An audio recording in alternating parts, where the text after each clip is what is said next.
സഫലമയ യാത്രയുടെ ഇന്നത്തെ ഒരു അധ്യായത്തിലേക്ക് നിങ്ങൾക്ക് എല്ലാവർക്കും സ്വാഗതം.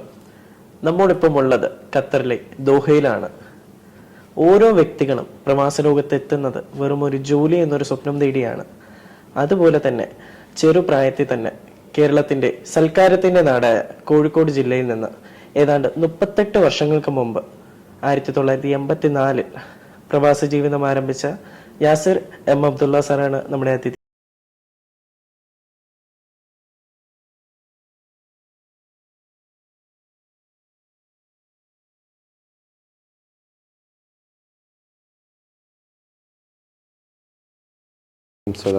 നാട്ടില് കോഴിക്കോട് ജില്ല. കോഴിക്കോട് പ്രോപ്പർ കോഴിക്കോടാണോ? ചേന്നമംഗലൂർ മുക്കത്തിനടുത്തല്ലേ? ഇപ്പൊ സാർ എത്തുന്ന ചെറുപ്രായത്തിൽ തന്നെ അന്നായിരുന്നു ഈ ഒരു 10-ാം വയസ്സിൽ തന്നെ ഇങ്ങോട്ടേക്ക് എത്താനുണ്ടായിരുന്ന ഒരു കാരണം, ആഗ്രഹം ഉണ്ടായിരുന്നോ? അല്ല, അന്ന് വാപ്പ ഇവിടെ ഗവൺമെന്റ് ജോലി ചെയ്യായിരുന്നു. അപ്പം വാപ്പ ഒറ്റക്കായതുകൊണ്ട് നമ്മളെ മൊത്തം ഫാമിലി മൊത്തം ഇങ്ങോട്ട് കൊണ്ടുവരികയാണ് ചെയ്തത്. ഒരു 10 വയസ്സായപ്പോഴാണ് ഇവിടെ ആദ്യമായിട്ട് എത്തുന്നത്. അന്ന് തന്നെ ആ ഒരു ആദ്യത്തെ ഒരു ജേർണി എങ്ങനെ ഉണ്ടായിരുന്നു? കാര്യം ഇങ്ങോട്ടേക്ക് വരാൻ ഇഷ്ടം ഉണ്ടായിരുന്നില്ല അന്ന്. എന്നിട്ട് ഇങ്ങോട്ട് വരാതിരിക്കാൻ വേണ്ടിട്ട് നമ്മളെ തൊട്ടടുത്തൊരു പുഴ ഉണ്ടായിരുന്നു. ആ പുഴയിൽ പോയിട്ട് നിൽക്കുകയായിരുന്നു. പക്ഷെ പുഴന്ന് എന്ത് ചെയ്യാൻ നമുക്ക് ഓടി രക്ഷപ്പെടാൻ പറ്റൂലല്ലോ, 10 വയസ്സല്ലേ. അപ്പം അവര് വീട്ടുകാര് പുഴയിൽ വന്നിട്ട് കൂട്ടിക്കൊണ്ടുപോയി അങ്ങനെ മാറ്റി ഇങ്ങോട്ട് കയറുകയാണ് ഉണ്ടായത്. ഞാൻ വാപ്പനോട് പറഞ്ഞു എനിക്ക് അറബി മീഡിയത്തിൽ പഠിച്ചാൽ മതി. അങ്ങനെയാണ് ഇവിടുത്തെ അറബി സ്കൂളിലേക്ക് ചേരാനുള്ള ഒരു സാഹചര്യം ഉണ്ടാവുന്നത്. ഇംഗ്ലീഷ് വേണ്ട എന്നുള്ള ഒരു തീരുമാനത്തിൽ നിന്നാണ്. ഇംഗ്ലീഷ് വേണ്ട എന്നുള്ളതാണ്, വെറുപ്പ് എന്നുള്ളതല്ല, ഇംഗ്ലീഷ് വേണ്ട എന്നുള്ള തീരുമാനത്തിന്റെ അടിസ്ഥാനത്തിൽ എന്നാ പിന്നെ അറബി മീഡിയത്തിൽ പഠിച്ചോ എന്ന് പറഞ്ഞിട്ട് അങ്ങനെ ഒരു വർഷം ട്യൂഷൻ പോയി. അങ്ങനെ 4-ാം ക്ലാസ്സിലെ പരീക്ഷ, 5-ാം ക്ലാസ്സിലെ പരീക്ഷ അറബി കുട്ടികളുടെ കൂടെ എഴുതി. അങ്ങനെ 6-ാം ക്ലാസ്സിലാണ് ഇവിടെ അറബി സ്കൂളിൽ ജോയിൻ ചെയ്യുന്നത്. അന്ന് ഇവിടെ സലാഹുദ്ദീൻ അൽ അയ്യൂബി എന്നിട്ട് ഇവിടെ ദോഹ ജദീദിലുള്ള ഒരു സ്കൂളിലാണ് ഇവിടെ ആദ്യമായിട്ട് ചേരുന്നത്, 6-ാം ക്ലാസ്സിൽ പ്രൈമറി സ്കൂളിൽ. അതിനുശേഷം പിന്നെ ഇവിടെ സെക്കൻഡറി റിലീജിയസ് ഇൻസ്റ്റിറ്റ്യൂട്ട് എന്ന് പറഞ്ഞിട്ട് ഇവിടെ സ്ഥാപനമുണ്ട്, അൽ മഅഹദുദ്ദീനി എന്നാണ് പറയുന്നത്. അവിടെയുള്ള ഒരു പ്രത്യേകത എന്താ വെച്ചാൽ അറബി ഭാഷയും അതുപോലെ തന്നെ നമ്മളുടെ ആധുനികമായിട്ടുള്ള സയൻസും എല്ലാം പഠിക്കുന്നതോടൊപ്പം ഈ മതപരമായിട്ടുള്ള കാര്യങ്ങളും വളരെ നല്ല രൂപത്തിൽ പഠിപ്പിക്കുന്നു എന്നുള്ളതാണ്. അതിനുശേഷം നമ്മൾ +2 ലൈഫായി, ആ ഒരു ലൈഫിലേക്ക് നമ്മൾ പിന്നെ തിരിച്ച് നമ്മൾ കേരളത്തിലോട്ട് എത്തി. 12-ാം ക്ലാസ് കഴിഞ്ഞിട്ടാണ് ഇവിടുന്ന് പോകുന്നത്. 12th കഴിഞ്ഞിട്ടാണ് പോകുന്നത്. 12th കഴിഞ്ഞു. 90-ല് ഉമ്മയും കുട്ടികളും പോയി. 92-ല് ഞാനും തിരിച്ചു പോവുകയാണ്. പിന്നെ 95-ലാണ് വാപ്പ തിരിച്ച് ഇവിടുന്ന് ജോലി മതിയാക്കി നാട്ടിലേക്ക് വരുന്നത്. അപ്പം അതിനുശേഷം നമ്മൾ ഉപരിപഠനം എല്ലാം നമ്മൾ കേരളത്തിലായിരുന്നു. ഉപരിപഠനം ഞാൻ പറഞ്ഞില്ലേ, ഇവിടെ അറബി മീഡിയത്തിലാണ് ഞാൻ പഠിച്ചിരുന്നത്. അറബി മീഡിയത്തിൽ പഠിച്ചത് കൊണ്ട് കേരളത്തിലേക്ക് പോയപ്പോൾ അവിടെ ഇംഗ്ലീഷ് മീഡിയത്തിലാണല്ലോ. അപ്പൊ ഒരു ബുദ്ധിമുട്ട് അവിടെ അനുഭവിക്കേണ്ടി വന്നിട്ടുണ്ട്, ആ മീഡിയം ചേഞ്ച്. നമ്മുടെ നാട്ടിലെ സ്റ്റഡീസ് ഒക്കെ കഴിഞ്ഞ അടുത്ത സൺഡേ യാത്ര എങ്ങോട്ടേക്കായിരുന്നു? പിന്നീട് അവിടെ സെന്റ് ജോസഫ് സ്കൂളിലാണ് ഞാൻ, സെന്റ് ജോസഫ് കോളേജിലാണ് ഞാൻ ആദ്യമായിട്ട് പഠിക്കുന്നത്. അവിടെ BSc ഫിസിക്സിന് ചേർന്ന് അങ്ങനെ അവിടെ 3-ാമത്തെ വർഷമാകുമ്പോഴാണ് എൻട്രൻസ് എക്സാം എഴുതിയിട്ട് അന്നത്തെ RIC കാലിക്കറ്റ്, ഇപ്പോൾ NIT കാലിക്കറ്റായി മാറിയിട്ടുണ്ട്, അവിടെ സിവിൽ എഞ്ചിനീയറിംഗിന് അഡ്മിഷൻ കിട്ടുന്നതും അങ്ങനെ എൻ്റെ പഠനം സിവിൽ എഞ്ചിനീയറിംഗിലേക്ക് മാറുന്നതും ആ ഒരു 95-ലാണ്. എഞ്ചിനീയറിംഗ് ഇഷ്ടമുണ്ടായിരുന്നു. അങ്ങനെയാണ് സിവിൽ എഞ്ചിനീയറിംഗിന് പഠിക്കുകയും ഇത് ബാംഗ്ലൂർ പോയിട്ട് ഒരു വർഷം ഏകദേശം ഞാൻ ഇതിന്റെ കോച്ചിങ്ങിന് പോയി. അങ്ങനെ PGക്ക് പിന്നെ അമേരിക്കയിലേക്ക് പോവാണ് ചെയ്തത്. അവിടെ നിന്നാണ് ട്രാൻസ്പോർട്ടേഷൻ എഞ്ചിനീയറിംഗിൽ മാസ്റ്റേഴ്സ് എടുക്കുന്നത്. അങ്ങനെ ട്രാൻസ്പോർട്ടേഷൻ എഞ്ചിനീയറിംഗിൽ മാസ്റ്റേഴ്സ് എടുത്തു. 2.5 വർഷത്തോളം അവിടെ തന്നെ യൂണിവേഴ്സിറ്റിയിൽ തന്നെ വർക്ക് ചെയ്തു, റിസർച്ച് അസോസിയേറ്റ് ആയിട്ട്. പിന്നെയാണ് രണ്ടാമതുള്ള ഖത്തറിലേക്ക് വരവും ഒരു ബൈ ചാൻസ് തന്നെയായിരുന്നു. ഞാൻ ഉദ്ദേശിച്ചു വന്നതല്ല. നാട്ടിലേക്ക് പോകുന്ന വഴി ഇവിടെ എന്റെ കുടുംബക്കാർ പറഞ്ഞു ഇവിടെ ഏഷ്യൻ ഗെയിംസ് നടക്കുന്നുണ്ട്, അപ്പൊ എന്തുകൊണ്ട് ഇവിടെ ഒന്ന് ഇറങ്ങി പോയിക്കൂടാ എന്ന് ചോദിച്ചു. ഈ കുറെ കാലം കൂടുതൽ പോയിട്ട്. അങ്ങനെയാണ് 2006 ഡിസംബർ മാസത്തില്, ഒക്ടോബർ മാസത്തില് ഏഷ്യൻ ഗെയിംസും കൂടി കാണാമല്ലോ എന്നുള്ള ഖത്തറിലേക്കുള്ള വരവ് രണ്ടാമതുണ്ടാവുന്നത്. ആ ഒരു സമയത്ത് വെറുതെ ഒന്ന് ട്രാൻസ്പോർട്ടേഷൻ എഞ്ചിനീയറിംഗ് ജോബ്സ് അടിച്ചു നോക്കുമ്പോഴാണ് ഇവിടുത്തെ അർബൻ പ്ലാനിംഗ് ആൻഡ് ഡെവലപ്മെന്റ് അതോറിറ്റിയിൽ ഇങ്ങനൊരു പൊസിഷൻ ഉള്ളതായി കാണുന്നതും അങ്ങനെ എൻ്റെ ഒരു കുടുംബത്തിലെ ഒരംഗത്തിന്റെ കൂടെ ഞാൻ അവിടെ പോവുകയും അങ്ങനെ ഞാൻ അവിടെ പോയിട്ട് എൻ്റെ CV കൊടുത്ത് മടങ്ങുമ്പോഴാണ് ഒരു പലസ്തീനിയൻ ലേഡി, മധ്യവയസ്കയായ പലസ്തീനിയൻ ലേഡിയെ കണ്ടു. ഇങ്ങനെ ട്രാൻസ്പോർട്ടേഷൻ എഞ്ചിനീയറിംഗുമായിട്ട് ബന്ധപ്പെട്ട ഡിപ്പാർട്ട്മെന്റ് ഏതാന്ന് ചോദിച്ചപ്പം ഇങ്ങനെ 12ാമത്തെ ഫ്ലോറിൽ അബ്ദുള്ള അൽ ബാക്കിർ എന്ന് പറഞ്ഞ ഒരാളുണ്ട്, മൂപ്പര് പോയി കാണാൻ പറഞ്ഞു. അവിടെ മൂപ്പരില്ല, മൂപ്പര് ഏതോ വിദേശ യാത്രയിൽ പോയതാണ്. അങ്ങനെ അവിടുത്തെ ഡിപ്പാർട്ട്മെന്റ് കോർഡിനേറ്റർ അടുത്തേക്ക് അവിടെ അയച്ചു, സെക്ഷൻ ഹെഡ്. അപ്പൊ അവരുമായിട്ട് ഈ അറബിയും ഇംഗ്ലീഷും ഒരേമാതിരി സംസാരിക്കുന്നത് കണ്ടപ്പം അദ്ദേഹത്തിനും താല്പര്യമായി. നമ്മൾ പഠിച്ചത് അത് രണ്ടുമാണല്ലോ. അതെ, കാരണം അപ്പോ അങ്ങനെ എന്റെ CV വാങ്ങി വെച്ചു. എന്നോട് പറഞ്ഞു എന്റെ CV ഞാൻ ഡയറക്ടർ വന്ന ഉടനെ കൊടുക്കും, വേണമെങ്കിലും വേണ്ട എന്നുണ്ടെങ്കിലും തീർച്ചയായിട്ടും ഞാൻ വിളിക്കും എന്ന് പറഞ്ഞു. അങ്ങനെ 2 ദിവസം കഴിഞ്ഞ് പിന്നെ ഒരു തിങ്കളാഴ്ചയാണെന്ന് തോന്നുന്നു ഞാൻ വിളിച്ചു, നാളെ ഇന്റർവ്യൂവിന് വരാൻ പറ്റുമോ എന്ന് ചോദിച്ചു. അങ്ങനെ ഇന്റർവ്യൂവിന് പോയി നല്ല രൂപത്തിൽ സംസാരിച്ചു, എന്തൊക്കെയാണ് ട്രാൻസ്പോർട്ടേഷൻ ഖത്തറിൽ ചെയ്യേണ്ട കാര്യങ്ങളൊക്കെ പറഞ്ഞു, അതിൻ്റെ ഒരു കൺസെപ്റ്റ് ഞാൻ പറഞ്ഞു. പിന്നീട് അവര് എനിക്ക് ഓഫർ ലെറ്ററും തന്നു. അങ്ങനെ ഞാൻ എൻ്റെ യാത്ര, ഇന്ത്യയിലേക്കുള്ള യാത്ര തിരിച്ച് ഏഷ്യൻ ഗെയിംസ് ഒക്കെ കഴിഞ്ഞൊരു മാസം കഴിഞ്ഞ് തിരിച്ചു പോവാണ്. അങ്ങനെ അവർ ഇവിടുന്ന് വിസയും ടിക്കറ്റും കാര്യങ്ങളൊക്കെ അയച്ചു തന്നു. അങ്ങനെ ഞാൻ 2007 രണ്ടാമത് തിരിച്ച് ഖത്തറിലേക്ക് ജോലിയായിട്ടാണ്. അങ്ങനെ 2018 വരെ മിനിസ്ട്രി ഓഫ് ട്രാൻസ്പോർട്ട് ഉണ്ടായിരുന്നു. 2018 അവിടുന്ന് റിസൈൻ ചെയ്തു.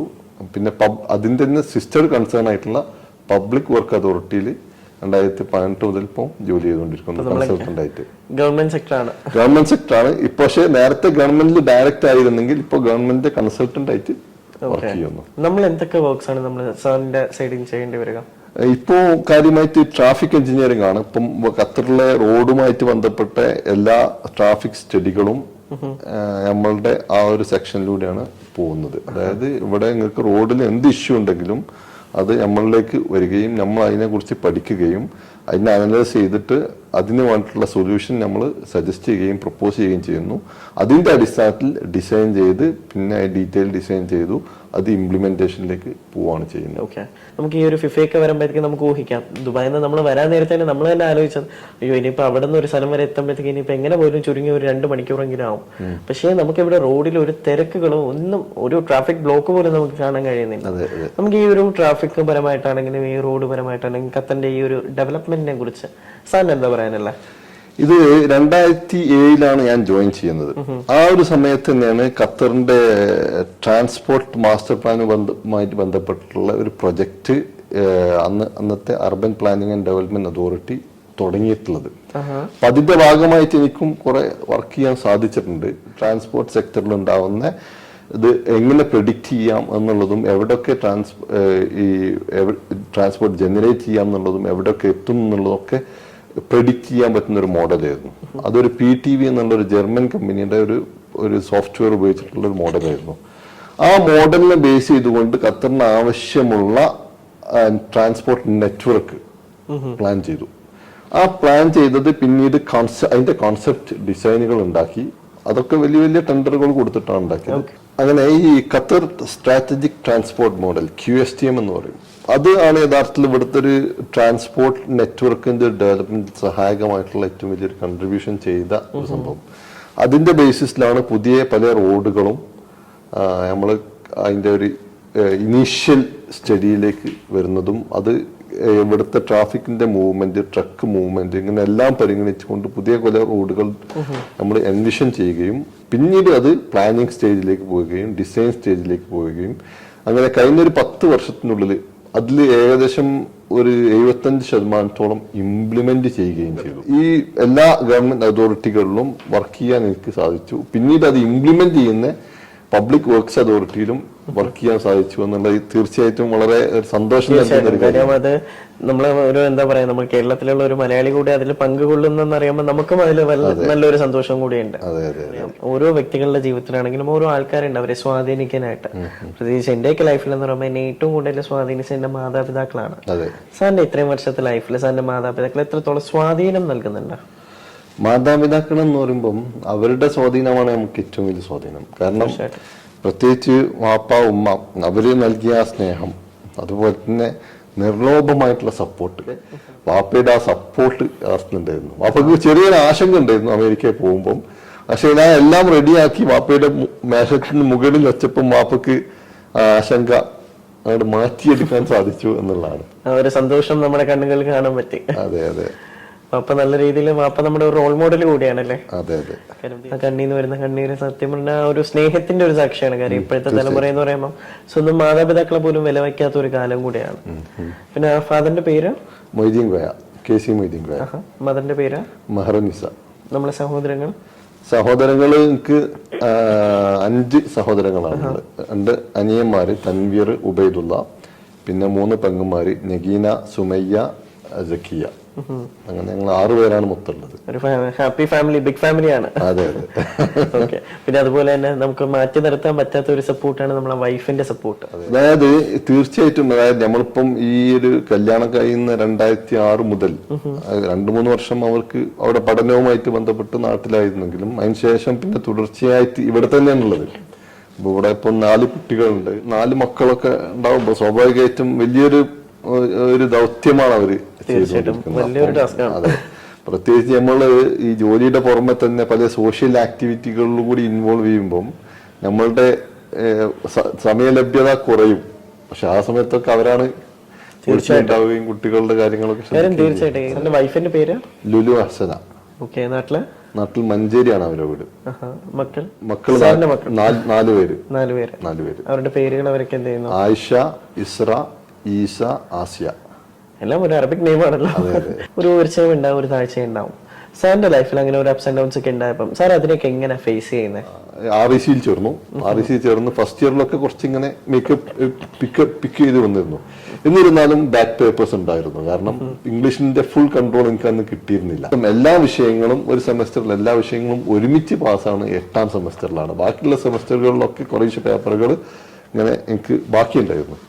അങ്ങനെ ഒരു വർഷം ഞാൻ പറഞ്ഞില്ല, ഒരു വർഷം ഞാൻ GRE TOEFL ചെയ്യാൻ വേണ്ടി എടുത്തു. ആ ഒരു വർഷം ഞാൻ തപസ്സിരുന്നിട്ടാണ് ബാക്കിയുള്ള പേപ്പേഴ്സ് മൊത്തം ഒറ്റയടിക്ക് ഇതാണ്. കാരണം എന്നെ സംബന്ധിച്ചിടത്തോളം ആ ഒരു സമയത്ത് ഒന്നുകിൽ മുങ്ങുക അല്ലെങ്കിൽ പറക്കുക എന്നുള്ള അല്ലാതെ വേറൊരു ഓപ്ഷൻ ഇല്ല. അപ്പോൾ ഞാൻ ഡിസൈഡ് ചെയ്തു I don't want to sink. അപ്പൊ ആ ഒരു സന്ദർഭത്തിൽ എനിക്ക് ഏറ്റവും അവിടെ ശ്രദ്ധേയമായിട്ടുള്ളൊരു സംഗതി എനിക്ക് ഇപ്പോഴും ഓർമ്മയിലുള്ളത്, അന്ന് എനിക്ക് റെക്കമെൻഡേഷൻ ലെറ്റർ വേണ്ടിയിരുന്നു അമേരിക്കൻ യൂണിവേഴ്സിറ്റി അപ്ലൈ ചെയ്യുമ്പോൾ. അപ്പം എന്റെ സാധാരണ പ്രൊഫസേഴ്സൊക്കെ 2-3 പ്രൊഫസേഴ്സിനൊക്കെ കണ്ടു. അവരെല്ലാം പറഞ്ഞു എനിക്ക് എന്താ വേണ്ടത് ചെയ്ത് തന്നാൽ മതി, ഞങ്ങൾ ഒപ്പിട്ടുതരാന്ന് പറഞ്ഞു. പക്ഷെ ഒരു പ്രൊഫസർ ഉണ്ടായിരുന്നു, ഡോക്ടർ ശങ്കർ. ഓർത്തിരിക്കുകയാണ്. അദ്ദേഹം എന്റെ ഈ +2 മാർക്കിന്റെ ഇതൊക്കെ നോക്കി, ഈ ബിടെക്കിന്റെ മാർക്ക് നോക്കിയപ്പം +2 എനിക്ക് ഡിസ്റ്റിങ്ഷനും കാര്യങ്ങളൊക്കെ ഉണ്ട്. ബിടെക്കിൽ മാർക്ക് പറഞ്ഞു ഇതെന്തോ എന്ന് ചോദിച്ചു. അപ്പൊ ഞാൻ കാര്യങ്ങൾ പറഞ്ഞു. ഞാൻ അറബി മീഡിയത്തിലായിരുന്നു, പിന്നെ ഇംഗ്ലീഷ് മീഡിയം മാറിയപ്പം സ്വാഭാവികമായിട്ടും ഉണ്ടാവുന്നതാണ്. അപ്പൊ മൂപ്പർ ആ കാര്യങ്ങൾ വളരെ വ്യക്തമാക്കിക്കൊണ്ടുള്ള നല്ലൊരു സൂപ്പർ റെക്കമെൻഡേഷൻ ലെറ്ററാണ് മൂപ്പർ എഴുതിയത്. അത് യഥാർത്ഥത്തിൽ എനിക്ക് അമേരിക്കൻ യൂണിവേഴ്സിറ്റിയിൽ അഡ്മിഷൻ കിട്ടാനും തുടർന്ന് അവിടുന്ന് അങ്ങോട്ട് അസിസ്റ്റന്റ്ഷിപ്പും കാര്യങ്ങളൊക്കെ കിട്ടാനൊക്കെ വളരെ സഹായകമായി. അപ്പൊ ഈ അമേരിക്കൻ സൊസൈറ്റിയുടെ പ്രത്യേകത, അവര് ജസ്റ്റ് മാർക്കിൽ മാത്രമല്ല നോക്കുക. നിങ്ങൾ മാർക്ക് നോക്കും, പക്ഷെ അതിന്റെ പുറമെ നിങ്ങളെ പഠിപ്പിച്ച, നിങ്ങളെ അറിയുന്ന ആൾക്കാർ എന്താണ് നിങ്ങളെ കുറിച്ച് പറയാനുള്ളത്, അത് നോക്കിയിട്ടാണ് അവർ തീരുമാനമെടുക്കുക. തീർച്ചയായിട്ടും ആൾക്കാർ നമ്മളെ മനസ്സിലാക്കുന്നത് നമ്മളുടെ ഡിജിറ്റലല്ല, നമ്മൾ കടന്നു വന്ന വഴികളിലൂടെയാണ് നമ്മൾ മനസ്സിലാക്കുന്നത്. അതുപോലെ തന്നെ സാറിന് അറിയാം, പ്രവാസ ജീവിതം തേടി ഒട്ടനവധി യുവതലമുറ ഇങ്ങോട്ടേക്ക് വരുന്നുണ്ട്. അവർക്ക് വേണ്ടിയിട്ട് സാറിന്റെ ഇത്രയും വർഷത്തെ ലൈഫിൽ നിന്ന് സാറിന് എന്ത് മെസ്സേജ് ആണ് പാസ് ചെയ്യാനുള്ളത്? മെസ്സേജ് എന്നുണ്ടെങ്കിൽ നമ്മൾ പ്രവാസികൾ എന്നുള്ളവർക്ക് പലപ്പോഴും നമ്മളുടെ മലയാളികൾക്ക് സംഭവിക്കുന്ന ഒരു സംഗതി, അവര് ഇവിടേക്ക് വന്ന് ഒരു ജോലി കിട്ടിക്കഴിഞ്ഞാൽ പിന്നെ അവിടെ അങ്ങോട്ട് ഉറച്ചു പോകുന്നൊരവസ്ഥ ഉണ്ട്. അത് ഒരിക്കലും സംഭവിക്കാൻ പാടില്ല. നമ്മൾ എപ്പോഴും we should be content of what we have. At the same time we have to aspire for the better. ഞാൻ 2018 മിനിസ്ട്രിയിൽ നിന്ന് രാജിവെക്കുമ്പോൾ എന്നോട് പുതിയ കമ്പനിയുടെ ആളെ ചോദിച്ചത്, നീ എന്തിനാണ് ഇത്രയും സെക്യൂർ ആയിട്ടുള്ള ഒരു ജോബ് രാജിവെക്കുന്നതെന്ന് ചോദിച്ചു. അപ്പൊ ഞാൻ പറഞ്ഞു, ഞാൻ അവിടെ സാച്ചുറേറ്റഡ് ആണ്, എനിക്ക് ഫർദർ പ്രോഗ്രസ് ഇല്ല. അപ്പോ എന്റെ ശമ്പളവും കഴിഞ്ഞ 5-8 വർഷം ഒറ്റ ശമ്പളമാണ്, അതിൽ ഫ്യൂച്ചറില്ല. അപ്പോ അങ്ങനെ ആ ഒരു ഘട്ടം നമ്മൾ എത്തുമ്പോൾ തീർച്ചയായിട്ടും നമ്മൾ ഫർദർ പ്രോഗ്രസ് അവിടെ നോക്കണം. അങ്ങനെയാണ് ഞാൻ 2017 ഹജ്ജിന് പോകുന്നതും. അവിടെ വെച്ചിട്ട് പടച്ചവനോട് പ്രാർത്ഥിച്ചു, ഒന്നുകിൽ എനിക്ക് ഇവിടെ ഇമ്പ്രൂവ് ചെയ്യാനുള്ള അവസരം ഉണ്ടാക്കി തരണം, അതല്ലെങ്കിൽ ഇതിനേക്കാളും നല്ല എന്തെങ്കിലും ഒന്ന് കാണിച്ചു തരണം എന്ന് പടച്ചവനോട് പ്രാർത്ഥിച്ചു. തിരിച്ച് ഞാൻ ഖത്തറിലേക്ക് വന്നു, മക്കത്ത് പോയിട്ട് തിരിച്ചു വന്നു. തിരിച്ചു വന്ന് വെറുതെ ഇങ്ങനെ ലിങ്ക്ഡിൻ എന്നുള്ള ഒരു സൈറ്റിൽ നോക്കുമ്പോൾ ഞാൻ ചെയ്യുന്ന ജോലിയുടെ സെയിം റിക്വയർമെന്റും ക്വാളിഫിക്കേഷനുള്ള ഒരു ജോലിയുടെ ഒരു പ്രൊഫൈൽ കണ്ടു ലിങ്ക്ഡിനിൽ. അപ്പോൾ വെറുതെ ഒന്ന് CV അയച്ചിട്ടു. എന്നിട്ട് ഞാൻ നാട്ടിൽ പോയി, അനിയൻ്റെ കല്യാണമൊക്കെ ഉണ്ടായിരുന്നു. അത് കഴിഞ്ഞ് വന്നപ്പോൾ ഉടനെ എനിക്കൊരു കോൾ വന്നു, ഇങ്ങനെ ഒരു ക്വസ്റ്റ്യൻ ഉണ്ട്, ഇന്റർവ്യൂവിന് വരാൻ പറ്റുമോ എന്ന് ചോദിച്ചു. അപ്പോൾ ഓക്കെ, കുഴപ്പമില്ല. അങ്ങനെ 2:30 ജോലി കഴിഞ്ഞു, നേരെ അവിടേക്ക് പോയി. അങ്ങനെയാണ് ഈ ഒരു ഇന്റർവ്യൂ നടക്കുന്നതും പുതിയ മാറ്റത്തിലേക്കുള്ള ഒരു തുടക്കമാവുന്നത്. കഴിവിനും അഭിരുചിക്കും അനുസരിച്ചുള്ള പൊസിഷനിൽ നമ്മൾ വർക്ക് ചെയ്യുമ്പം അവിടെ നമ്മൾ സ്റ്റാഗ്നന്റ് ആവുന്ന സമയത്ത് നമ്മൾ തീർച്ചയായിട്ടും നമ്മൾ ചിന്തിക്കണം, നമുക്ക് ഇനിയും ഫർദർ പ്രോഗ്രസിനുള്ള വഴി എന്താണെന്നുള്ളത്. സാറിന്റെ ലൈഫിൽ ഒരു ഫ്യൂച്ചർ വിഷൻ ഇനി മുന്നോട്ടേക്ക് എന്താണ് പ്ലാൻ? ഫ്യൂച്ചർ വിഷൻ എന്ന് പറഞ്ഞാൽ എന്നെ സംബന്ധിച്ചിടത്തോളം കരിയർ വൈസ് എനിക്ക് ശരിക്കും ഭാഗ്യവാനാണ്. കാരണം ഞാൻ പഠിച്ച ഫീൽഡിൽ തന്നെ ഇത്രയും കാലം വർക്ക് ചെയ്യാൻ സാധിച്ചു എന്നുള്ളത് വലിയൊരു അനുഗ്രഹമായിട്ടാണ് ഞാൻ കാണുന്നത്. അത് ചിലപ്പം എല്ലാ ആൾക്കാർക്കും ചിലപ്പോൾ കിട്ടിക്കോളും, തീർച്ചയായിട്ടും ഒരിക്കലും കിട്ടില്ല.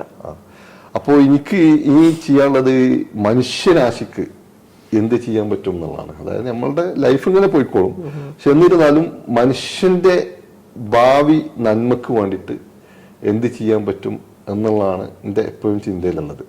അപ്പോൾ ദി റോഡ് ടു പാരഡൈസ്, സ്വർഗത്തിലേക്കുള്ള വഴി എന്നുള്ളതാണ് എൻ്റെ, ആ വഴിയിലേക്ക് നമ്മൾ എല്ലാവരും കൂട്ടിപ്പിടിക്കുക എന്നുള്ളതാണ് എൻ്റെ ഒരു കൺസെപ്റ്റ്. തീർച്ചയായിട്ടും ആ ഒരു കൺസെപ്റ്റ് നിറവേറ്റാൻ പഠിച്ച തമ്പുരാൻ സാറിന് ദീർഘായുസ് നൽകട്ടെ എന്ന് ഞാനും പ്രാർത്ഥിക്കുകയാണ്.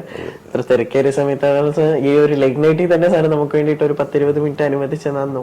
പക്ഷെ തീർച്ചയായിട്ടും ഈ ഒരു ചുരുങ്ങിയ ടൈം കൊണ്ട് സാറിന്റെ ഇത്രയും വർഷത്തെ ജീവിതാനുഭവത്തിൽ നമുക്ക് കടന്നു നോക്കാനും കഴിയില്ല. പക്ഷേ സാർ ഒരുപാട് കാര്യങ്ങൾ ഷെയർ ചെയ്തു. ഒരുപാട് പേർക്ക് ഇല്ലാത്ത ഒരുപാട് കാര്യങ്ങൾ സാറിലൂടെ നമുക്ക് മറ്റുള്ളിലേക്ക് എത്തിക്കാൻ പറ്റും. കാര്യം എന്താ പറയാ, ഒന്ന് നമ്മളെ വിളി. കാര്യം ഇപ്പൊ ആരും ദൈവത്തെ സ്വാധീനിക്കുന്നില്ല. കാര്യം ദൈവം എന്താ പറയാ, ദൈവം ഉണ്ടെന്ന് പോലും എന്താ പറയാ ഇല്ലാന്ന് പറയുന്ന ആൾക്കാരാണ് ഇപ്പോഴത്തെ സമൂഹത്തിൽ കൂടുതലായിട്ടുള്ളത്. പക്ഷെ എല്ലാരും ദൈവത്തെ പ്രാർത്ഥിക്കണമെന്നും സാറ് ഇന്റർവ്യൂയിലൂടെ പറയുന്നുണ്ട്. പക്ഷെ എന്നാലും സാറ് എന്താ പറയാ നല്ലൊരു ഇന്റർവ്യൂ ആയിരുന്നു. ഇത്രയും നേരം നമ്മോടൊപ്പം സ്പെൻഡ് ചെയ്തതിന് 1000 നന്ദിയുണ്ട്. സാറിന്റെ വരുന്ന എന്താ പറയാ ഫ്യൂച്ചർ വിഷനും ഫ്യൂച്ചർ വെഞ്ചേഴ്സിനും എല്ലാത്തിനും പഠിച്ചതിനകത്തോടെ നൽകുമെന്ന് പ്രാർത്ഥിക്കുകയാണ്. സാറിനും സാറിന്റെ ഫാമിലിക്കും ദീർഘായുസ് നൽകട്ടെ എന്ന് ഞാൻ പ്രാർത്ഥിക്കുകയാണ്. നമ്മുടെ സ്പെൻഡ് ചെയ്തതിന് 1000 നന്ദി.